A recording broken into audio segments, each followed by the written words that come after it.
Oh, I'm good with coffee.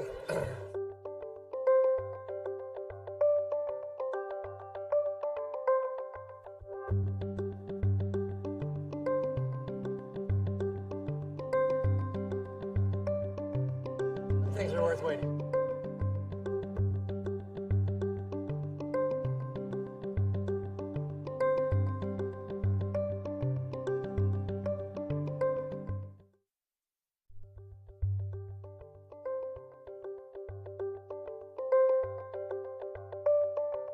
Technology.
My name is Baltasar Rodriguez. Nice meeting you. And I'm an advisor with the BIS Innovation Hub. And my boss pretty much conscripted me to be your master of ceremonies. So it's my pleasure to welcome you to our grand opening for the Toronto Innovation Center. It is quite an honor to be in the presence of such a gathering of distinguished guests and experts from all over the world. You bring to this event different perspectives, ranging from central banking into open finance and innovation and technology. So it is a pleasure to have you on board. We have prepared what we hope is going to be a rather stimulating and thought-provoking event where we will try and discuss about the future of financial technology and the way in which that financial technology will have an impact on the financial services world and the world in general. So I would like to invite you to engage in open discussions to promote collaboration across different industries so that we can get together and shape the future of the financial world. So without any further ado, I would like to kick off the event by inviting Ms. Cecilia Skingsley to the stage. Cecilia is a recognized figure across the world in the subject of innovation and financial services. She currently leads the BIS Innovation Hub. So please Assist me in welcoming Cecilia to the stage.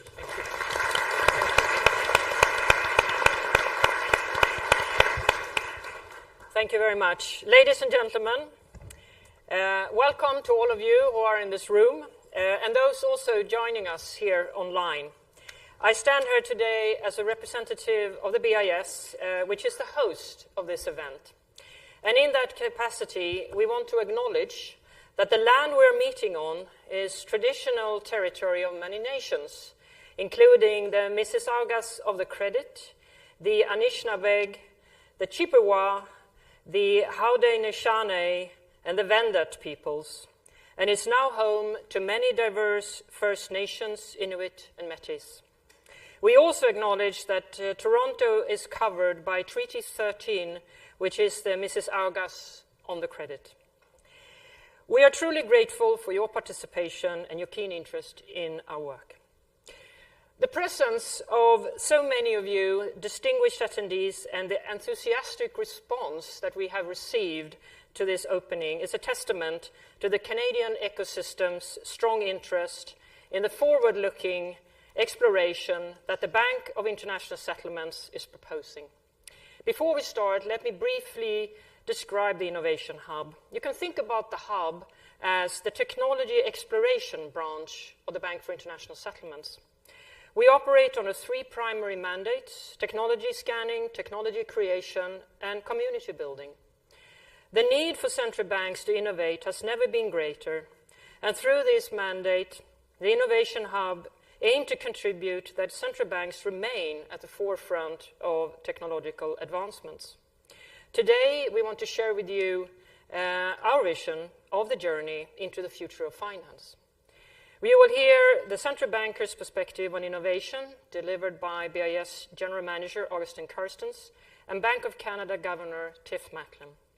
We will discuss the future of finance with diverse participants from the global financial ecosystem and delve into the specifics of open finance and its crucial role in supporting these visions. Our focus today is on collaboration and innovation. We believe that progress in the financial sector can only be achieved through cooperative efforts across jurisdictions between the public and the private sectors, among all participants, the old ones as well as the new ones. Today, we celebrate the opening of our 7th Innovation Hub Center. With existing centers already operating in Hong Kong, Singapore, London, in the Nordics, Eurosystem, and Switzerland, we are now thrilled to add Toronto to this amazing list. I think it's fair to say we've come a long way since the Innovation Hub was first created in 2019. And we plan to keep pushing the boundaries of central banking. I would like to extend my special thanks to the Bank of Canada for the invaluable assistance in getting us to where we are today, launching the first hub center in the Americas region. And to commemorate this milestone, we have carefully curated the topics, the speakers, and the guests attending this opening to have a broad representation of all the relevant stakeholders. Thank you once again for joining us here today. We look forward to a productive and insightful event. Now I would like to give the floor for a brief opening statement to Tiff Macklem, Governor of the Bank of Canada. He will then be followed by Agustín Carstens, General Manager of the BIS.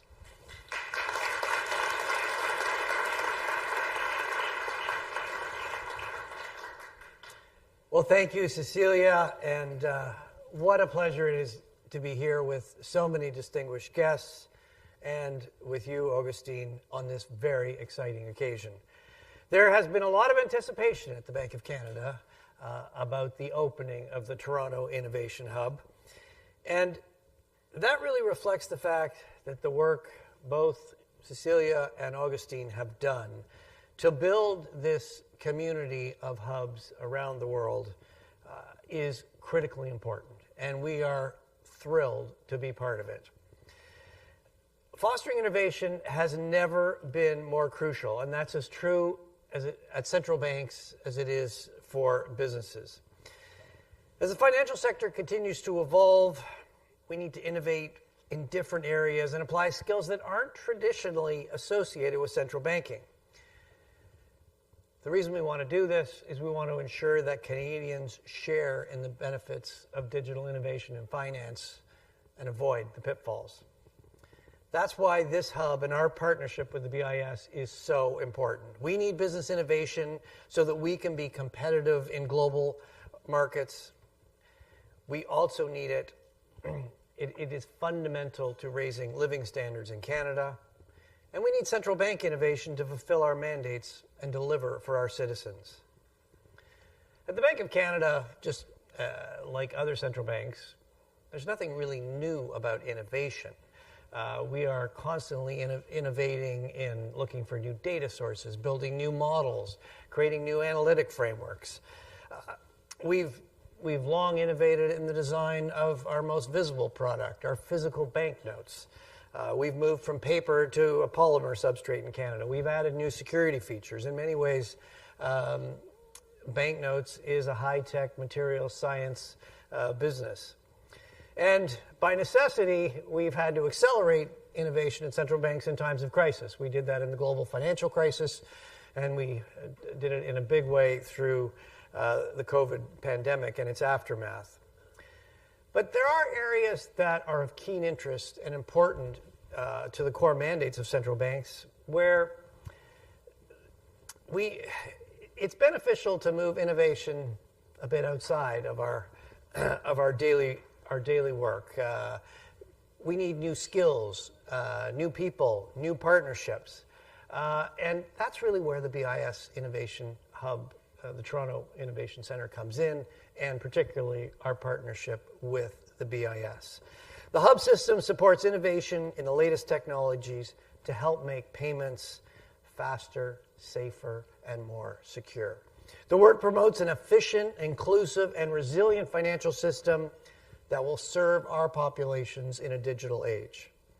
Having a network of innovation in fintech led by Agustín, Cecilia, and the BIS, and drawn in with central banks from around the world is invaluable.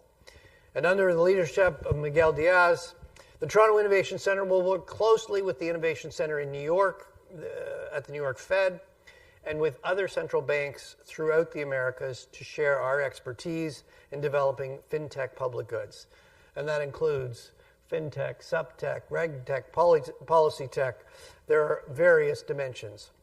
We'll partner with academia, with the private sector, and bring the skills needed to find the best tools and solutions for the future we all want to create. It's an exciting opportunity for everyone involved. And we wouldn't be here if it were not for the tireless and visionary work of Agustín Carstens and his leadership in this endeavor from the beginning. We are very pleased Toronto has been added to the network, and we are committed to bringing the Bank of Canada's expertise to the table. So thank you, Agustín, for your work and for your support of the Toronto BIS Innovation Hub. I'm very much looking forward to the discussion today and for the collaboration in the future. Thank you.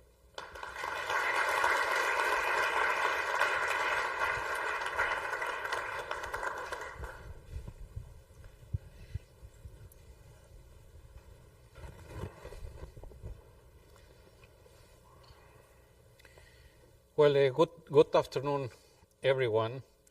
Bonjour tout le monde. Let me start by thanking Tiff for his very kind words.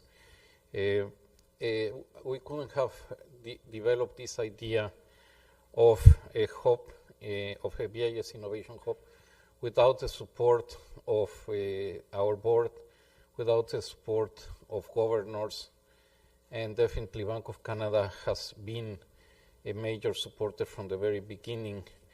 Together with the Bundesbank, and here we have Joachim Nagel, we also have a partnership with him, and certainly Lesetja in his different hats he wears at the BIS has been very, very supportive.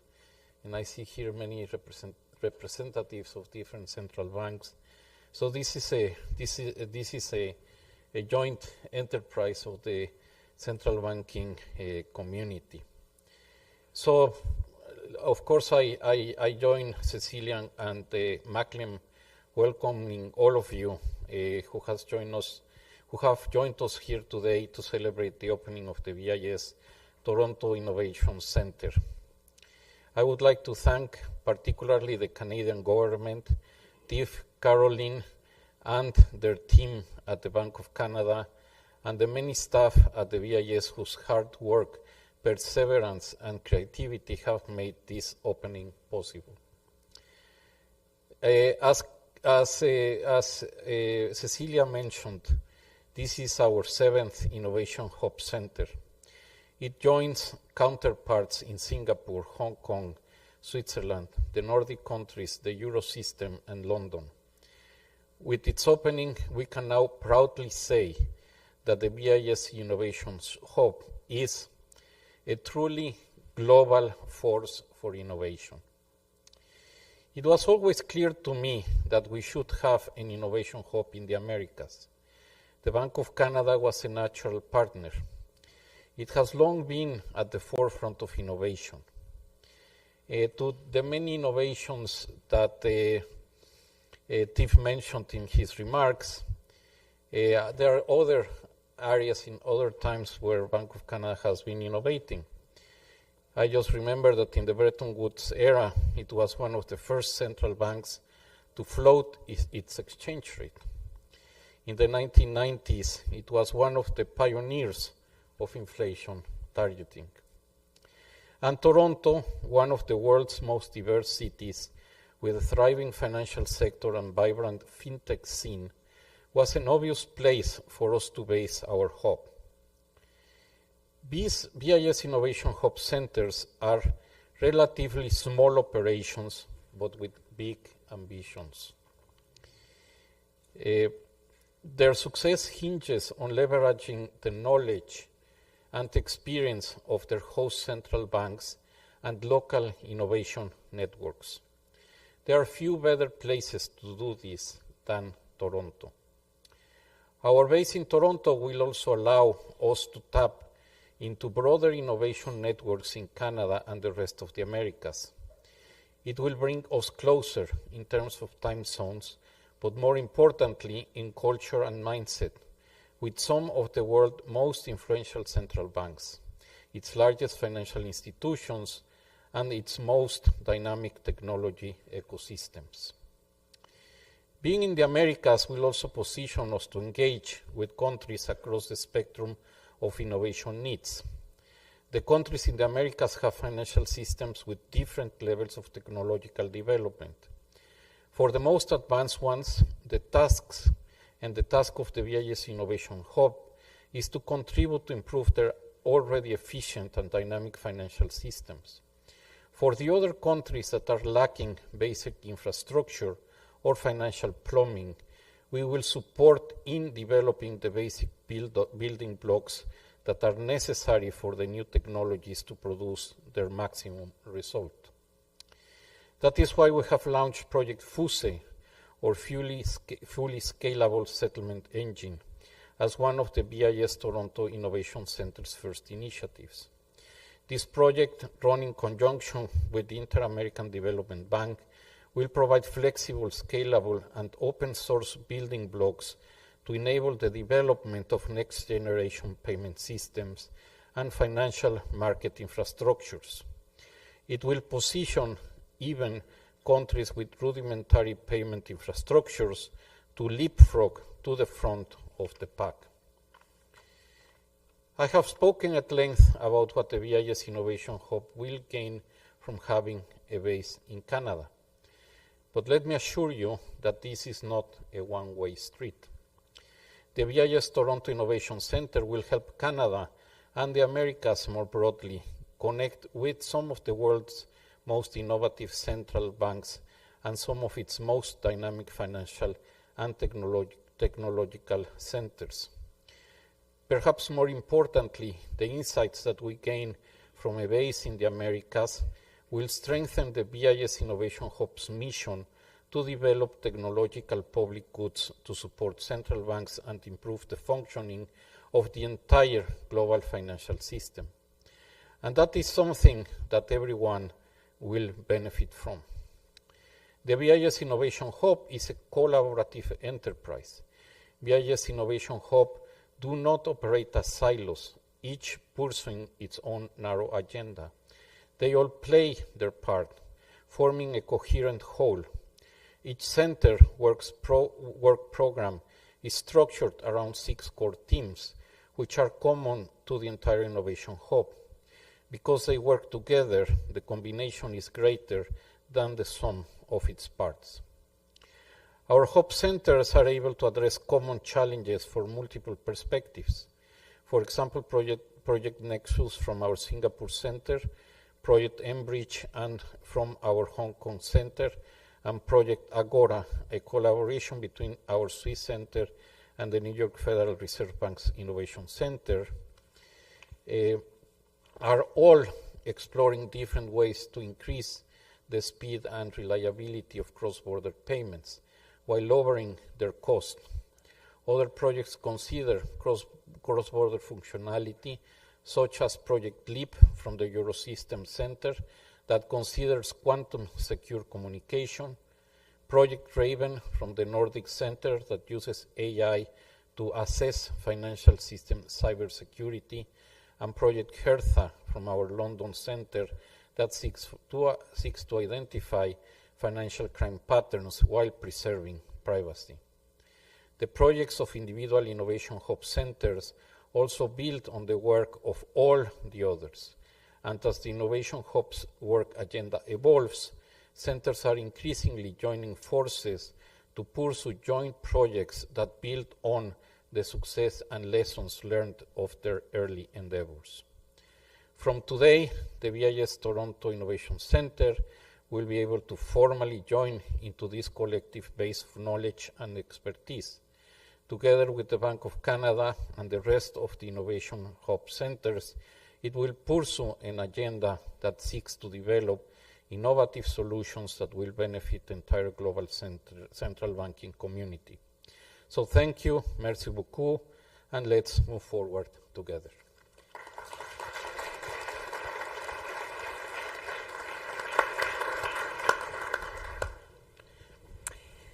Thank you very much. Two very thoughtful, inspiring introductions from Governor Macklem and from General Manager Carstens. In the next 15-20 minutes, we're going to have a conversation around these topics that you have laid out and unpack some of the machineries and the visions and the struggles, perhaps also, that is within this field. And let me start by going into the very core of the objective of the Innovation Hub and what we try to achieve. So, starting with what we see around us, there is a fast-moving world, as you know. The digital economy is moving. It has great effects of our societies. And it opens a lot of appetite for new kinds of services. But it also pressures the way central banks need to operate and how society really understand what central banking is about and what financial services need to be about and how they operate in a safe and efficient way for the general good of the public. When it comes to a central bank, the interesting thing with a central bank is that its most valuable asset is something that does not sit on its balance sheet. And the thing that I'm thinking about is trust. So we are operating in the most, I would say, important area of trust society can offer, making sure that money works for people to make transactions. But as society change and preferences change, the way money work and operate also needs to change with it. So we need to innovate, but when you do that, there are certain risks with innovating. There is possibility that mistakes are happening. So we need to make sure that trust is kept at all times, but we do not want to make mistakes. But if we don't move, we can also find ourselves in a situation that society moves on without the role of central banks sitting at the core and the heart of the fiat money system. So let's start there. Let's start talk about the sort of the essence of moving forward without mistakes. And then turning to you, Agustín, first. The Innovation Hub is now more than 4 years old. Can you share with us some of what we've learned from this experience, setting it up and operate it? Well, I would say that the first lesson I have gotten out of 4 years of experience is that the BIS Innovation Center was a very, I would say, innovative idea. It was a very wild idea for, I would say, the standards of the BIS. But the collective wisdom of the BIS and its board, I think it paid off. I think the BIS Innovation Hub is a bet that the BIS is making in joining forces among central banks to develop technology that would be very useful for the whole central bank community and for the financial system globally. And I think it has really worked. The first time I presented the idea to the board, they authorized me 5 FTEs in Basel. Now we have over 100 people working in the hub in 7 locations in just 4 years. So, I mean, I don't expect that this growth will continue at this accelerated pace. Again, of this first round, we are concluding this stage with Toronto. We need to consolidate the model. But it really, I think, has paid off the vision. The vision is the financial system is like a very fine, very delicate mechanism that needs to work to the perfection precisely to preserve the trust. But there are many different margins at which things can go wrong. From, people, societies' appetite or preferences of which instruments of payments to use, to how should we regulate financial systems, how do we deal with threats like cybersecurity, how do we deal with AML CFT, how do we use new technologies to take better decisions in central banking, all can contribute for this extremely fine machinery to work perfect at all times. Usually trust is associated with the fact that we need to keep prices down and to preserve the value of the currency. And definitely that's the more important. But all what is around central banking are also important. If you have an institution that is very good at preserving inflation low, but you don't have the certainty that the medium of payment that you will be taken or will preserve its value, then things do not match. So we have to look into all these dimensions.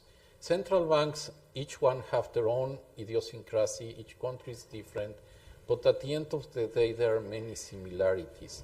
And there is also a lot of gains, potential gains, by sharing findings. And I think in that respect, the BIS is very good. It has been very good in different aspects.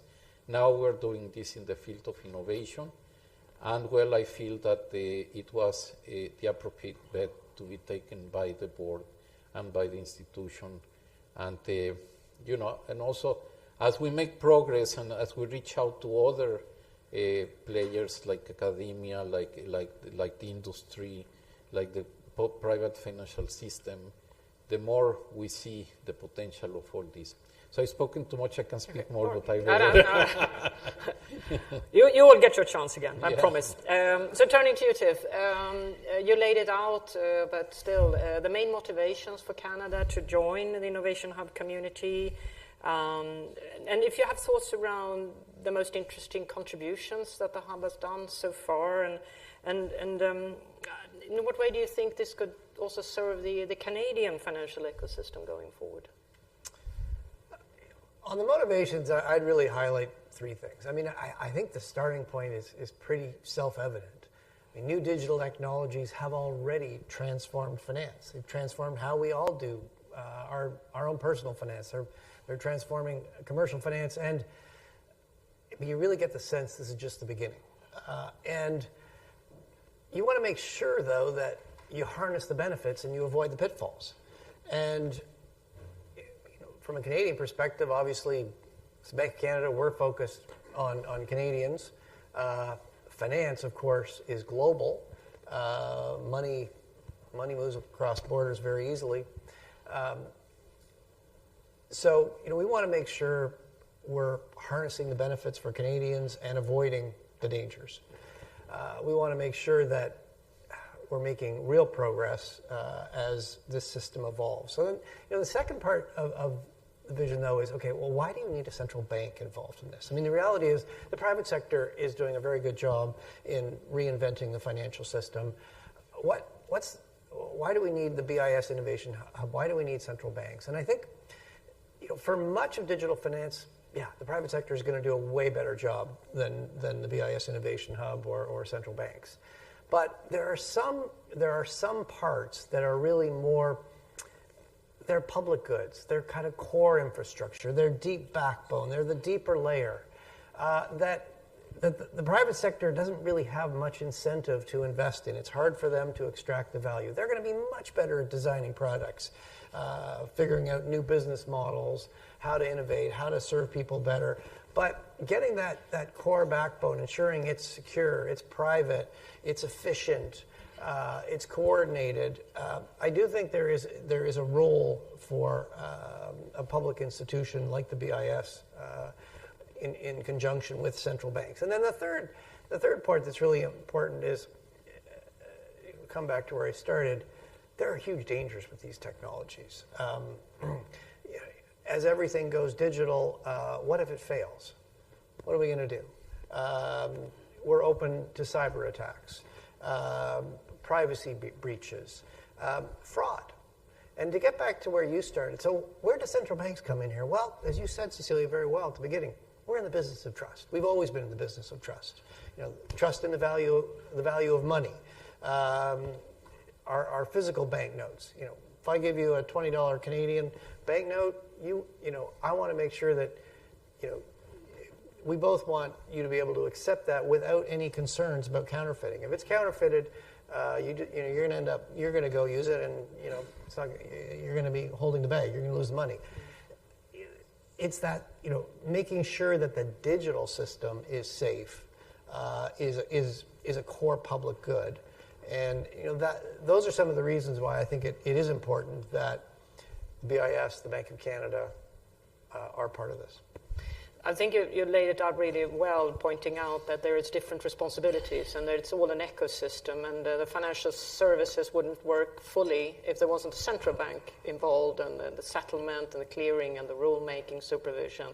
But on the other hand, central banks, as you say, is not well situated to know what the end user needs. That will always be the role of the private sector. So I think it's important to clarify here that we work within the field where we think we could be useful as the public sector representatives, but the private sector will always be much better at the product and service development.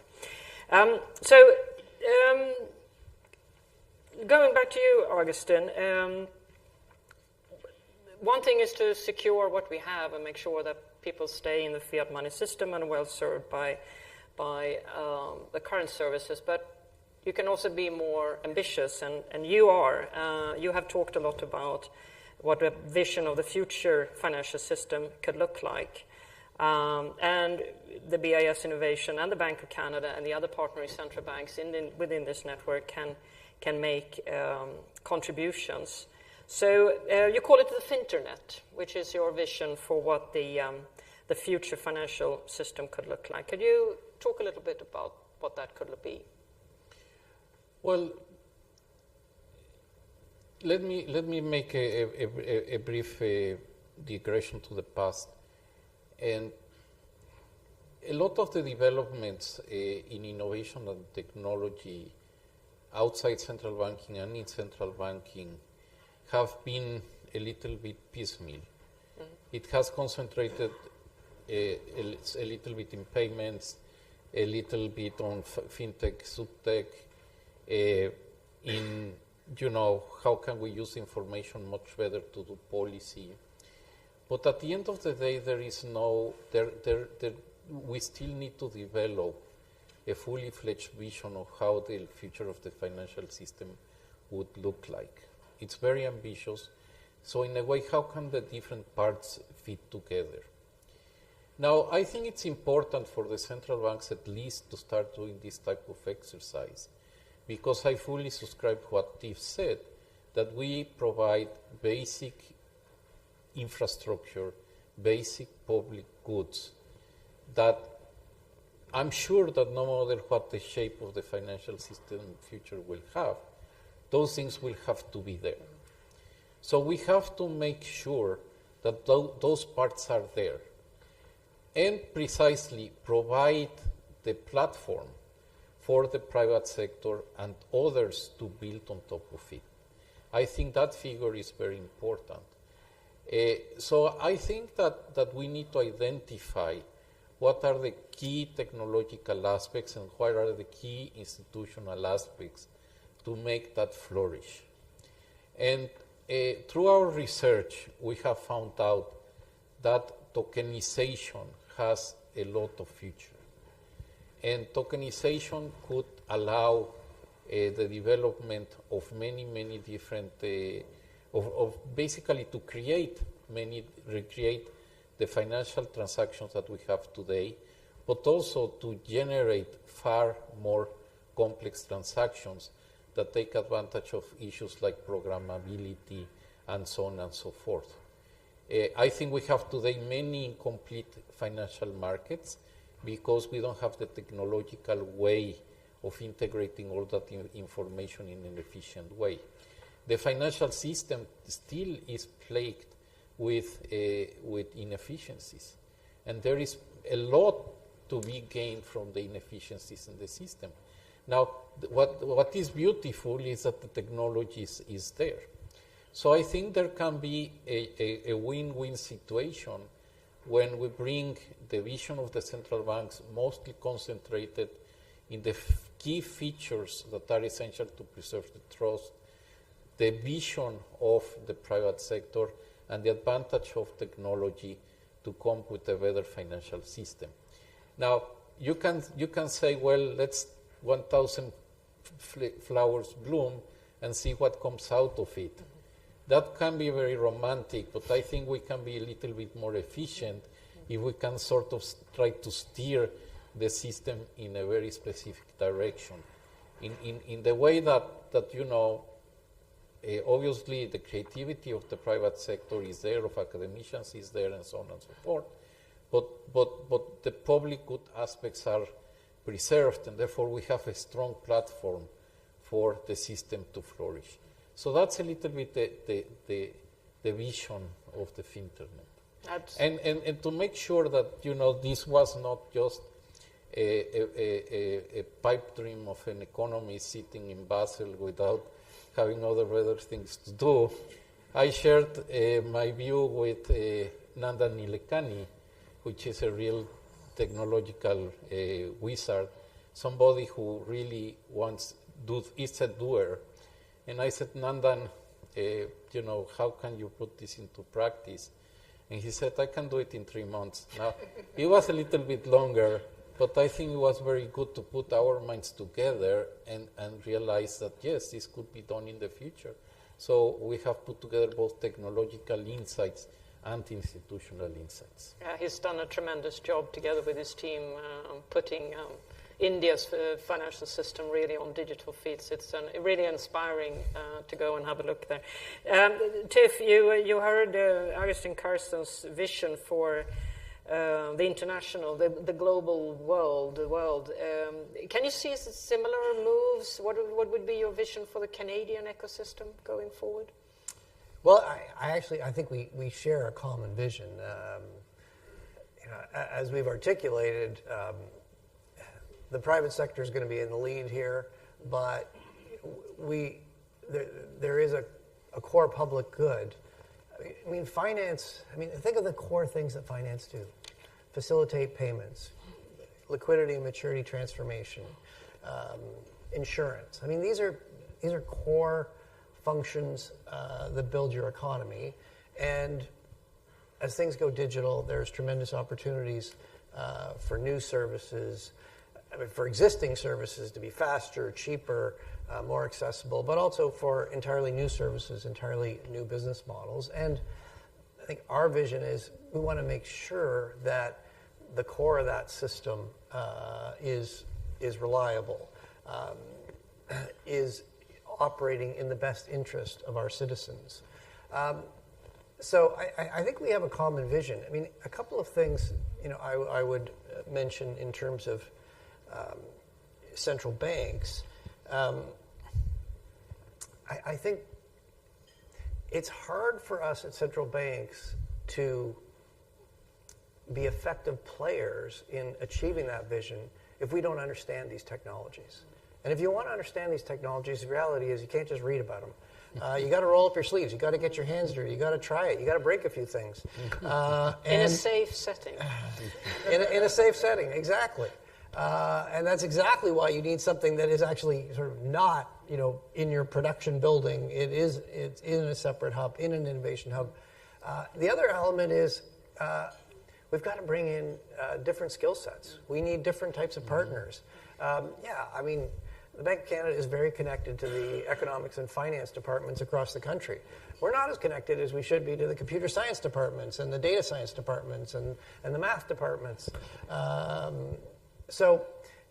We've got to build some new partnerships with academia. We've also got to build some new partnerships with, we know the regulated financial sector very well, but a lot of the innovative new actors are not in the regulated sector. We need to connect with them.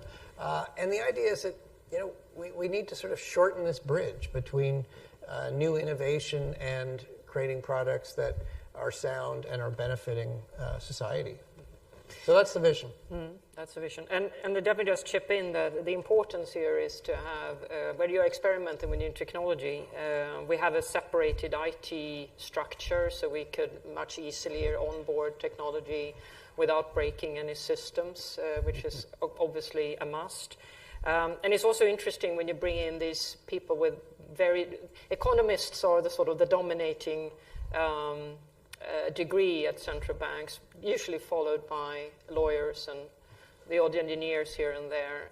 But I think this is shifting now, and you're bringing in younger people with computer science degrees, and degrees that we couldn't even choose when some of us were younger. So it's also the institutions in itself is changing.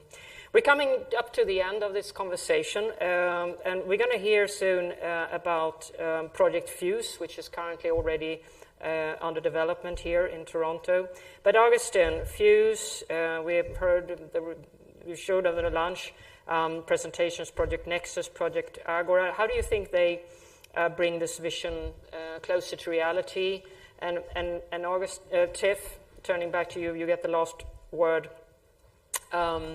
What do you think are the main elements that you consider that the BIS Toronto Innovation Centre could bring to the Canadian ecosystem, but also to the rest of the world, perhaps?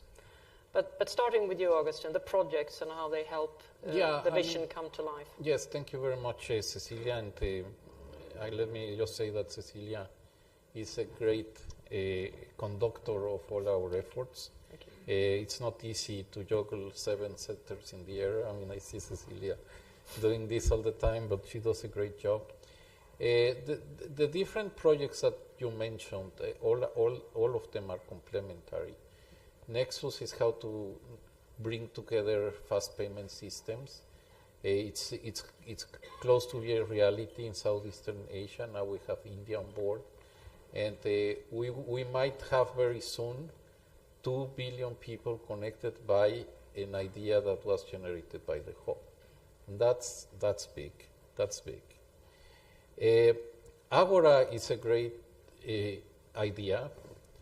I mean, at the end of the day, if we want to have a future financial system with tokenization and all those things, we need to have the circulatory system working well, and that is how payments are made.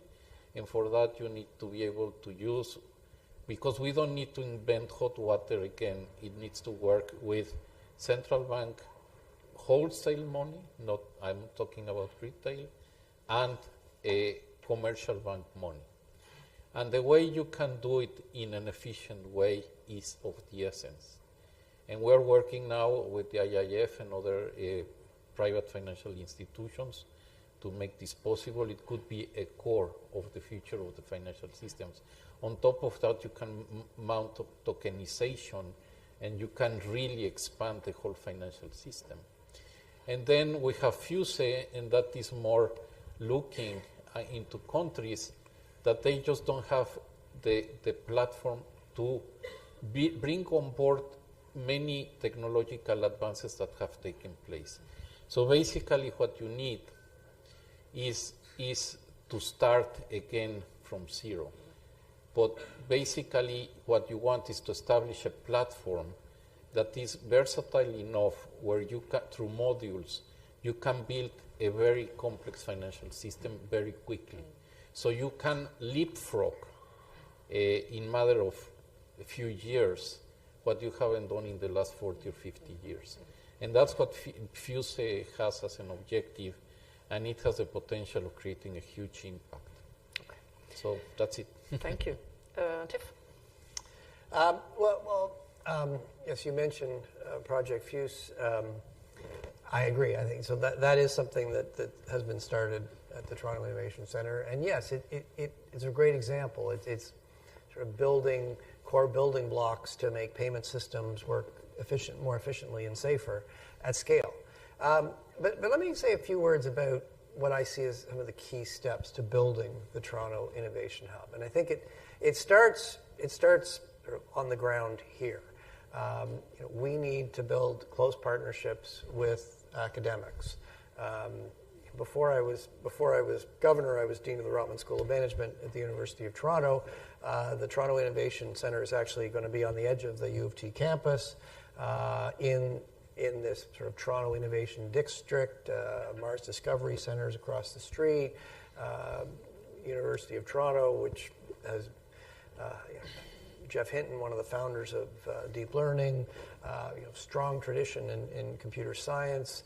You've got University of Waterloo a little to the north. You've got Hamilton McMaster around the Golden Horseshoe. I mean, the whole Toronto, Waterloo, Hamilton corridor has become one of the leading innovation clusters in North America.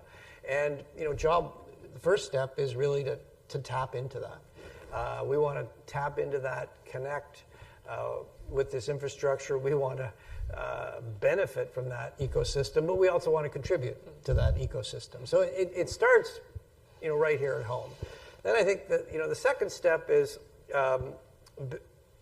one of the things about this innovation hub.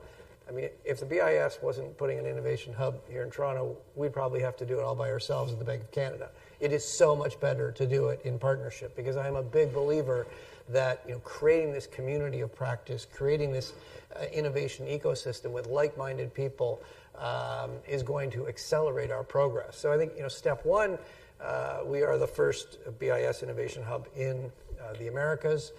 There is a sister innovation hub at the New York Fed. Working with them and leading central banks in North and South America. One of the things that you're seeing in particularly some of the bigger South American countries is they're actually leapfrogging our technologies. They're moving ahead of us. We've got a lot to learn from them. So let's connect across those central banks together with the New York Fed, and let's learn from each other and all accelerate. And then the final step really is taking the full advantage of the seven BIS innovation hubs around the world.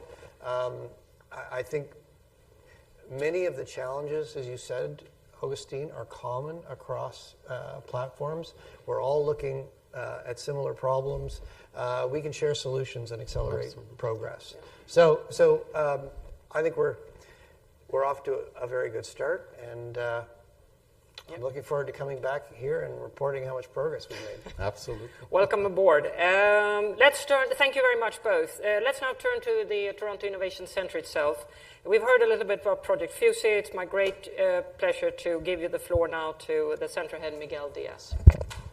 Thank you.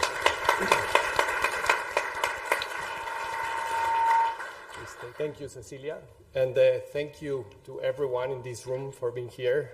This represents a lot for us in terms of the support and the interest that you have in the opening of the center, but not just that, but on the task that we have in front of us. And Agustín, Tiff, and Cecilia have already set a very powerful vision for the future of the financial system and how the Innovation Hub can play an important role into that. And now it is my turn to share with you what we can do from Toronto. And by we, I mean we. And I'll try to explain a little bit what I mean by that. Before diving into the details, let me just recap some of the elements on why this is very important and crucial to provide these tangible solutions for society as soon as possible. And first, let's start with an obvious fact, which is the digital economy is basically touching all of our lives in every aspect of our lives. And it is very important to participate in the digital economy because in the near future, it might be the case that if you don't participate in the digital economy, you don't participate in the economy at all. And this implies that we need to include everyone around.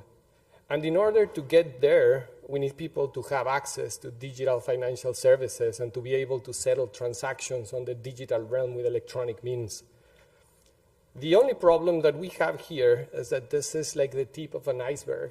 So every nice digital product that we see implies just this little tip with all the complexity and all the infrastructures that you have to build below that. And this is something that no one sees, but without that, nothing else works. And the financial services are the perfect example of that. So we have people that want immediate payments, automatic payments, and so on. But this implies to build actually important and very significant infrastructures below that in the form of financial market infrastructures mainly. And the problem we have now is that these financial market infrastructures were built for another world. And this will not withstand the pressures that are brought by the new demands in the digital economy. On top of this, these infrastructures are complex. These are giant monsters with many, many moving technological parts to them, and each one of these parts is moving very fast, so keeping up to speed on only one institution or only one jurisdiction becomes a very complicated task. And this is why it is very important to start thinking on this collaborative endeavor. But not all is lost.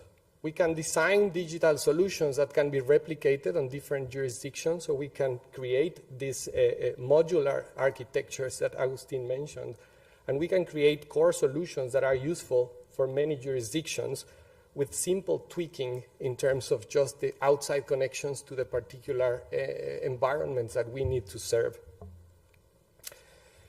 This type of work, together with the exploration, is what the Innovation Hub does better. And we basically have, so we aim to create digital public goods that can be replicated across jurisdictions, on which private-public partnership is very important and probably essential. And these public goods can take the form of horizon scanning, in which we can create this information on new technologies that can be useful for different jurisdictions. It can also take the shape of code that we can share with the different organizations and jurisdictions that are trying to implement these things in reality.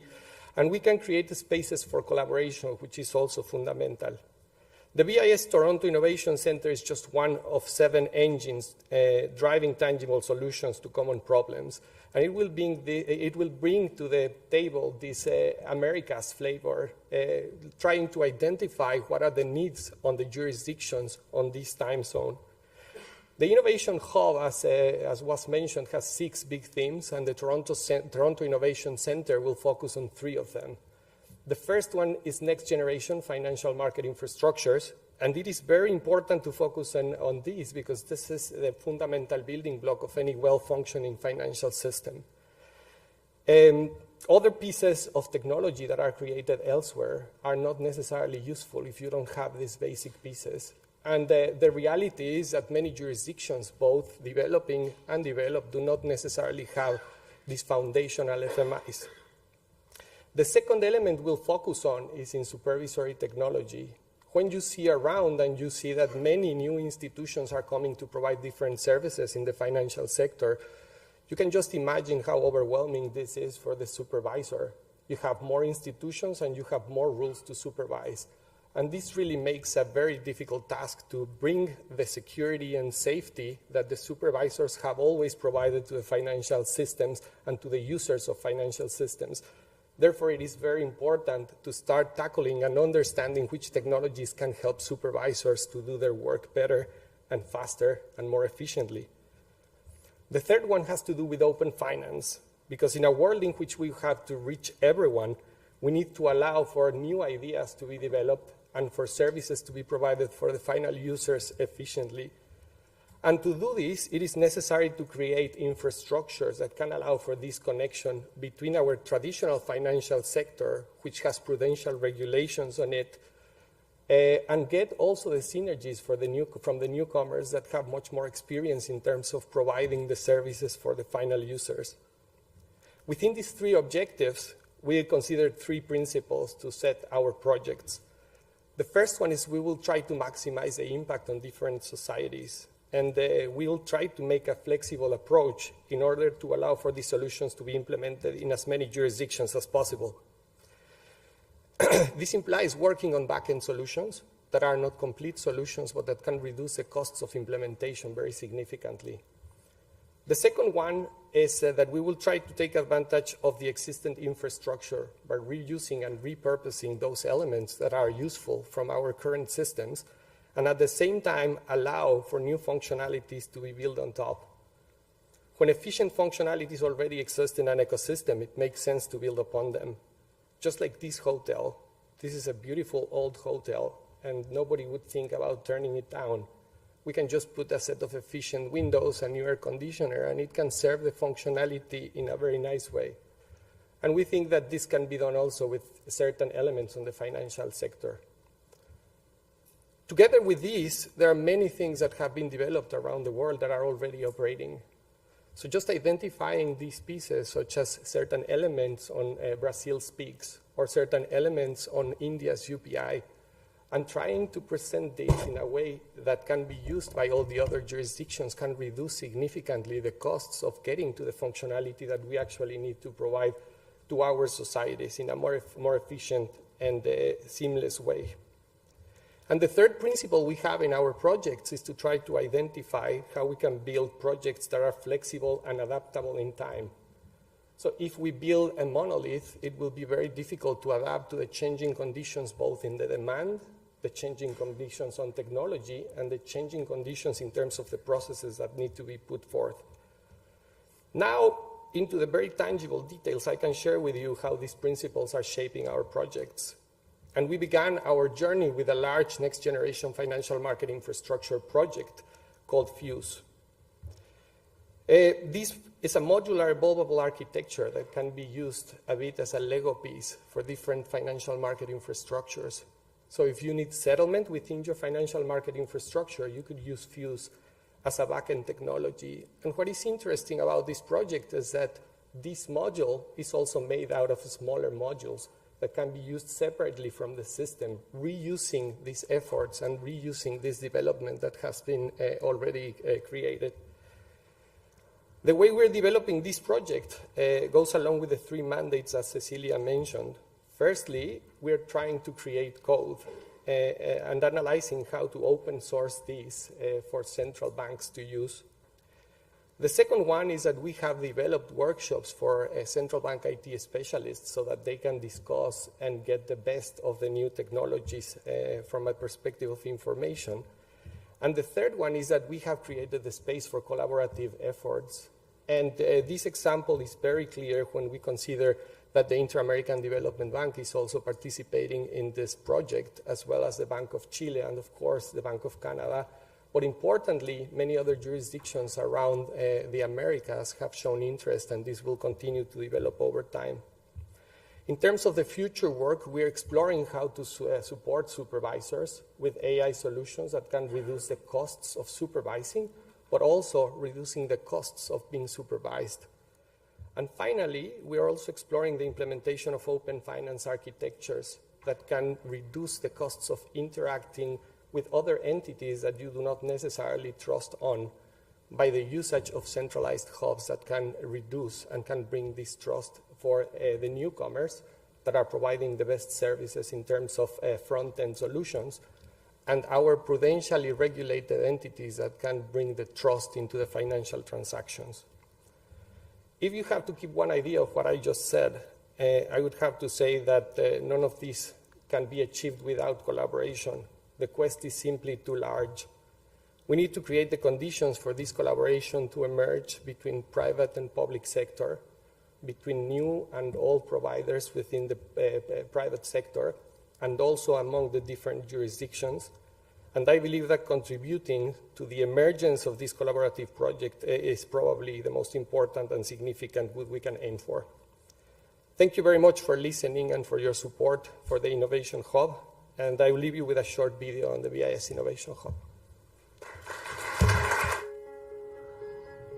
Technological innovation is revolutionizing global financial markets.